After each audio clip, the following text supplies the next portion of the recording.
અમરેલી જિલ્લામાં સિંહ પરિવાર વસવાટ કરે છે અને અમરેલી જિલ્લાના 11 તાલુકામાં સિંહ પરિવાર રાત્રિના સમયે તેમજ દિવસ દરમિયાન શિકારની શોધમાં નીકળતા હોય છે।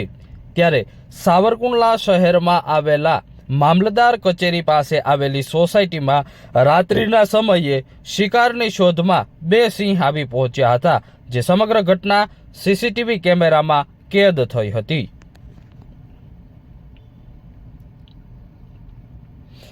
અમરેલી જિલ્લાના રાજુલા, જાફરાબાદ, ખાંભા, સાવરકુંડલા, ધારી તાલુકામાં સિંહ પરિવાર અવારનવાર રાત્રિના સમયે તેમજ દિવસ દરમિયાન શિકારની શોધમાં નીકળતા હોય છે અને જેના વિડીયો અનેકવાર સોશિયલ મીડિયાની અંદર વાયરલ થયા છે।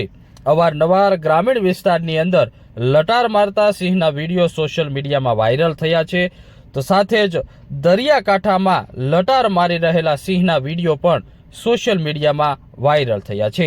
ત્યારે આજે વધુ એક સિંહનો વિડીયો સોશિયલ મીડિયામાં વાયરલ થયો છે।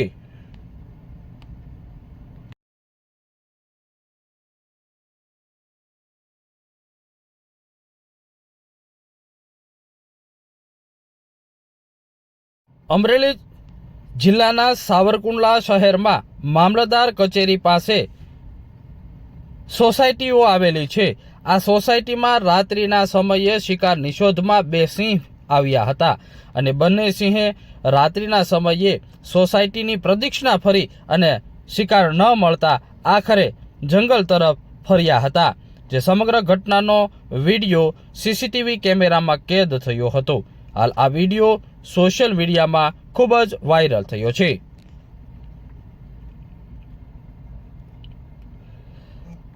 અમરેલી જિલ્લાના ગ્રામીણ વિસ્તારની અંદર સોશિયલ મીડિયામાં વિડીયો વાયરલ થયા છે, ત્યારે સાથે જ અમરેલી ધારી ડિવિઝનના ડીસીએફ રાજદીપસિંહે જણાવ્યું કે રાત્રિના સમયે અથવા દિવસ દરમિયાન જો કોઈ વન્ય પ્રાણીઓ પસાર થતા હોય તો તેને છંછેડવા નહીં, તેમજ દિવસ દરમિયાન કોઈ પણ પ્રવાસીઓ જંગલમાં પસાર થતા હોય ત્યારે કોઈ પણ પ્રકારનો વન્ય પશુ, પક્ષી કે પ્રાણીને ખોરાક ન નાખવો, તેમજ જંગલની અંદર પ્લાસ્ટિક કે ઘન કચરો ન નાખવા વન વિભાગના અધિકારીએ અપીલ કરી છે। તો સાથે જ ગ્રામીણ વિસ્તાર અને શહેરી વિસ્તારની અંદર સિંહ, દીપડા તેમજ વન્ય પ્રાણીઓ જો લટાર મારતા દેખાય તો નજીકના વન વિભાગનો સંપર્ક કરી જાણ કરવા પણ વન વિભાગના અધિકારી દ્વારા અપીલ કરવામાં આવી છે। ત્યારે આજે વધુ એક આ વિડીયો સોશિયલ મીડિયામાં વાયરલ થયો છે।